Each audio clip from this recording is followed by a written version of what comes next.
Why do you tremble at the prospect of your own accumulation of years, as if the wrinkles on your skin were a ledger of your approaching erasure?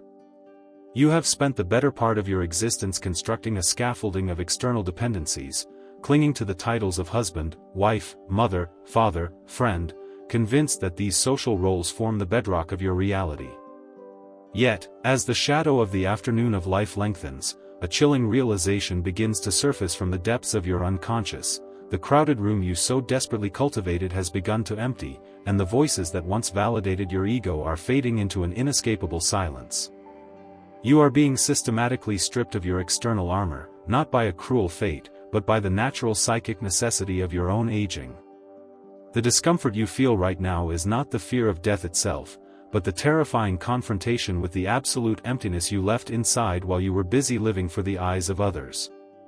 The profound crisis of the aging individual lies precisely in this desperate, late-stage realization that you do not truly know the stranger inhabiting your own psyche. You look at your partner, your grown children, your remaining circle of associates, and you realize you have used them as mirrors to avoid looking into the abyss of your own internal landscape. Now, as the energy of the youthfully directed libido withdraws from the external world, the external mirrors are shattering, leaving you face to face with the unintegrated fragments of your own soul. The promise of this final psychological transition is not a comfortable retirement or a superficial peace surrounded by family devotion. It is a forced, radical descent into the interior. If you remain tethered to the illusion that another human being can complete your unfinished psychic work or shield you from your ultimate solitude, you will experience the final chapter of your life not as a fulfillment, but as a bitter, resentful tragedy. Let us dismantle the comforting lies you have told yourself about companionship and expose the structural psychological imperatives required to survive, and master, the second half of life. 1. The audacity of absolute solitude. You have spent a lifetime fleeing from the one person you cannot escape, yourself.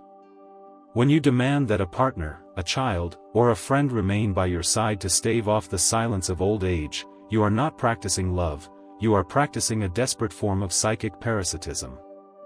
The first and most essential requirement of true maturity is the capacity to endure, and eventually demand, absolute psychological solitude.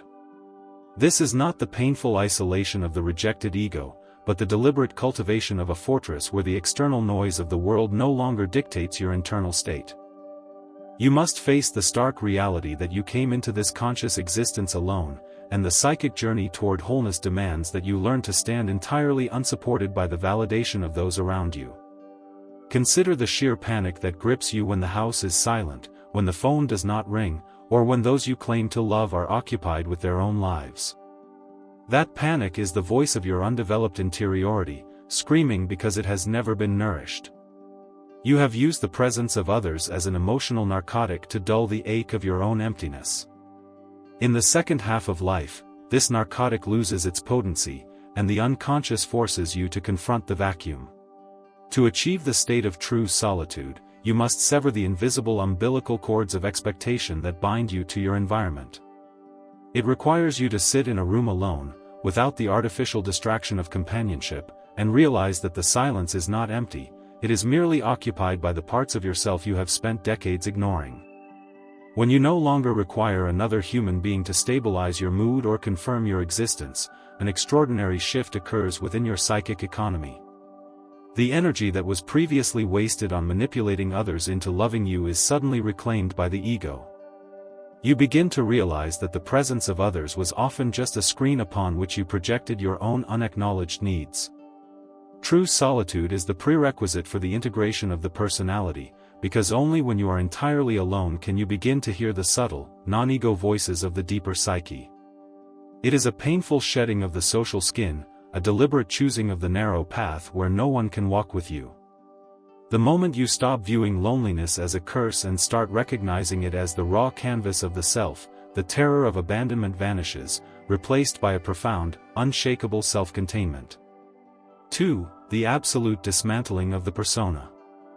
The mask you have worn for 40, 50, or 60 years has begun to calcify, and it is suffocating the life out of your soul. You have spent your entire adulthood perfecting a persona, the successful professional, the self-sacrificing mother, the dependable patriarch, and you have committed the fatal psychological error of believing that you are that mask. Now, as old age strips away the social stage upon which that mask performed, you find yourself experiencing a profound identity crisis. You look in the mirror and do not know who you are without your career, your social standing, or your parental authority. This disintegration is not a pathology, it is an absolute necessity if you are ever to touch the reality of your true nature before you die. Every time you force yourself to smile for the sake of social harmony, every time you suppress a bitter truth to maintain the illusion of the good person, you feed the monster of the persona while starving the living psyche. In the advanced stages of life, maintaining this facade becomes a form of psychological suicide. The energy required to hold the mask in place drains the ego of the vitality needed for the massive internal shifts of aging.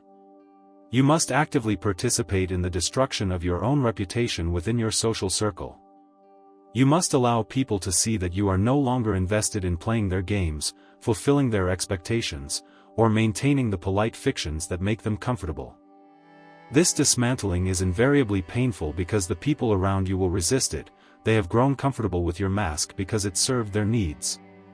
When you drop the persona, you force them to look at their own falseness, and they will punish you with their disapproval or their distance. Let them. The loss of friends who only loved your mask is not a loss at all, but a liberation. To stand naked before your own consciousness, stripped of all titles, accomplishments, and social utility, is the only way to discover what is genuinely immortal within you. The destruction of the false self is the precise moment where the authentic individual is born, emerging from the ruins of a life spent pleasing the collective. 3. Direct, unmediated negotiation with the shadow. You are a hypocrite to believe that you can enter old age peacefully while refusing to look at the rot you have swept under the rug of your conscious mind. Your entire life has been a curated narrative of your own goodness, a desperate attempt to suppress your cruelty, your envy, your cosmic resentment, and your forbidden desires. All of these rejected qualities have accumulated in the dark basement of your psyche, forming a massive, highly charged shadow. In your youth, you could ignore this shadow by channeling your aggressive energies into career ambition or sexual conquest. But now, as physical vitality wanes, the shadow breaks through the floorboards, manifesting as depression, unexplainable anxiety, and a bitter contempt for the younger generation. If you do not actively descend into that basement and negotiate with your shadow, it will consume your remaining years from the inside out. You must look at your deepest, most shameful thoughts, your hidden hatred for your children's freedom, your regret over choices you cannot undo, your latent capacity for malice, and you must claim them as your own. You must stop projecting these dark qualities onto your enemies, your political adversaries, or the changing culture. The villain you see in the world is nothing more than the unacknowledged reflection of your own internal darkness. To look your shadow in the eye and say, "Yes, this monstrosity is also me," is an act of supreme psychological courage that no companion can perform for you. This negotiation requires an absolute abandonment of conventional morality and self-righteousness. It forces you to realize that you are not uniquely holy, you are simply well defended. When you integrate the shadow, you reclaim the primal, raw psychic energy that was previously locked away in the service of repression. You become heavier, more grounded, and infinitely less susceptible to the opinions of others. You no longer need the superficial comfort of good friends who validate your illusions, because you have found a terrible, authentic strength in owning your complete, unvarnished reality. The man or woman who has looked into their own darkness and survived no longer fears the darkness of the grave, nor the abandonment of the world. 4. Reclaiming the projected soul, anima and animus. The most profound tragedy of human relationships is that we do not see the person in front of us, we see only our own projected soul image. If you are a man, you have spent your life projecting your internal feminine side, the anima, onto the women you loved, demanding that they be your source of inspiration, emotional depth, and connection to life. If you are a woman, you have projected your internal masculine side, the animus, onto men, expecting them to provide structure, meaning, and psychological authority. In old age, this projection becomes a catastrophic burden. When your partner dies, leaves, or simply reveals themselves to be an ordinary, flawed human being, your entire world collapses because you believe your soul has departed with them. The great work of aging is to aggressively withdraw these projections from the external world and locate the opposite gender within your own skull. A man in his twilight years must find his own capacity for tenderness, emotional nuance, and irrational intuition. He must become his own muse. A woman must discover her own internal logos, her capacity for objective truth, independent thought, and absolute spiritual authority. She must become her own protector. If you fail to do this, you will spend your final years in a state of pathetic dependency, constantly looking for a surrogate partner or a dutiful child to perform the psychological functions you are too lazy to develop within yourself. The withdrawal of the soul image from the external world feels like a death because it kills the romantic illusions of the ego. It forces you to realize that the intense intoxication you felt in your relationships was never truly about the other person. It was the magic of your own unconscious archetype looking back at you through them. When you internalize this archetype, the desperate need for a romantic partner or constant companionship evaporates. You realize that the sacred marriage, the Konyangsho, is an internal alchemical process, not a legal contract or a shared domestic life. You become psychically self-sufficient, containing both the king and the queen within the boundaries of your own consciousness. 5. The relentless dialectic with the objective psyche. You have lived your life under the comforting delusion that your ego, your conscious mind, is the master of your house. You believe that your thoughts, your plans, and your decisions are the only things that matter. But as you enter the final chapters of your life, the ego must step down from its throne and submit to a far greater power, the objective psyche, the collective unconscious. This domain does not care about your personal comfort, your retirement plans, or your desire for a peaceful, uncomplicated old age. It communicates through bizarre, terrifying dreams, through irrational physical symptoms, and through sudden, overwhelming eruptions of archetypal imagery that threaten to destabilize your rational world. To survive this stage of development, you must develop the capacity to engage in a relentless, active dialogue with these autonomous forces. You must learn the art of active imagination, stepping into your internal landscape and speaking directly to the figures that appear in your dreams as if they were real entities. When a figure of death, or a long-dead ancestor, or a monstrous beast appears in your night vision, you must not run to a doctor for sedatives to quiet the mind. You must sit at your desk in the waking hours and ask that image, "What do you want from me? Why are you tearing down my conscious walls?" This dialectic is profoundly unsettling because it shatters the illusion of your psychological autonomy. It forces you to realize that you are not the author of your life, but merely a character in a much larger, mythic drama being dreamed by the collective unconscious. The people who age bitterly are those who fight this process, who cling desperately to their narrow, rational ego control and dismiss their inner life as mere imagination or madness. But if you have the courage to listen, you will find that the objective psyche is guiding you away from the trivialities of the personal life and preparing you for the cosmic dimension of existence. You do not need friends to talk to when the ancient voices of the human race are speaking directly to you through the structure of your own brain.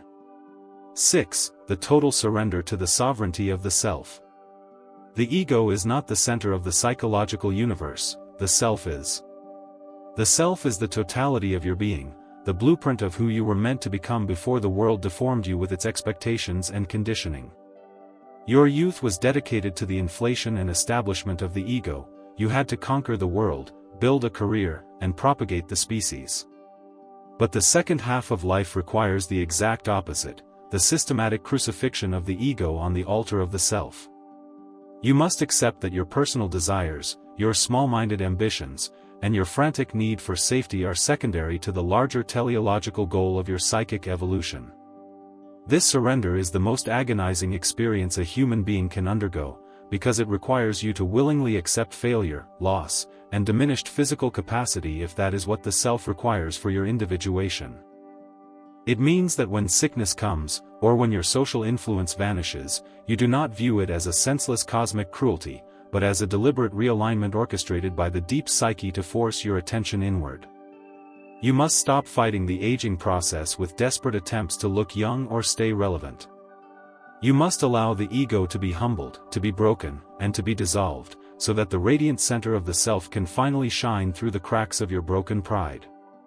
When you serve the self rather than the ego, your relationship with time and death changes completely. You no longer view the end of life as a meaningless cessation of biological functions, but as the final alchemical transformation, the completion of the opus. You realize that the self is outside of time, rooted in an eternal reality that your conscious mind can barely comprehend. The individual who has surrendered to this internal sovereignty does not look around anxiously for children to comfort them or friends to distract them. They sit in the center of their own storm, anchored to a bedrock of psychic reality that makes the entire external world look like a fleeting, insubstantial shadow. 7. The metamorphosis of personal memory into myth. Most elderly people use their memories as a form of sentimental torture or cheap entertainment. They sit around tables with old acquaintances, repeating the same tired anecdotes, romanticizing a youth that never truly existed, and mourning the passage of time. This is a vulgar misuse of the psychic past. Your personal memories are not a museum to be visited out of nostalgia, they are the raw, unrefined prima materia of your personal myth. In the silence of your late years, your task is to strip your memories of their personal, emotional weight and elevate them to the level of universal archetypes. You must look back at the people who hurt you, the lovers who left you, and the tragedies you endured, and you must stop viewing them through the narrow lens of your personal victimization. Your abusive father was not just a flawed man named John, he was the archetype of the terrible father, the necessary destructive force that forced you to develop your own internal resilience. The bankruptcy that ruined your midlife career was not a financial accident, it was the necessary collapse of the tower, designed to shatter your hubris. When you re-examine your life through this mythic lens, your personal resentment evaporates. You see that your life was not a chaotic series of random events, but a highly orchestrated, symbolic journey toward consciousness. This metamorphosis requires a profound internal detachment. You must become the objective biographer of your own existence, watching your past self suffer, triumph, and fail with the same emotional distance you would give to a protagonist in an ancient Greek tragedy. This internal shift renders the presence of old friends entirely irrelevant for the processing of your past. You do not need someone else to say, "Remember when we did that," because you are engaged in a far grander task, deciphering the hieroglyphic language of your destiny. You realize that your personal life was merely the medium through which an eternal story was trying to express itself, and in that realization, the pain of your past is finally transmuted into gold. 8. The sovereign embrace of final meaning. You are terrified of the end because you have not found the meaning of your life, and you foolishly think that someone else can hand it to you or create it for you. You look to your children to carry your legacy, or you look to religion to offer you a cheap, pre-packaged insurance policy for the afterlife. This is a cowardly abdication of your primary human responsibility. Meaning is not found in the collective, it is an individual, alchemical creation that occurs when a conscious ego successfully unites with the unconscious. If your life feels meaningless right now, it is because you have refused to do the heavy psychological lifting required to extract the meaning from your specific suffering. The final requirement for aging without bitterness is the absolute ownership of your own interpretation of existence. You must stand before the mystery of death without needing the dogmas of the church or the reassurances of your family. You must have developed an internal, experiential knowledge of the transcendent function, that psychological mechanism that bridges the gap between opposites and produces a third, unifying reality. You must know, with absolute certainty born of your own inner experience, that the psyche possesses a non-material dimension that is not bound by the limitations of space and time. This sovereign embrace of meaning changes your entire presence.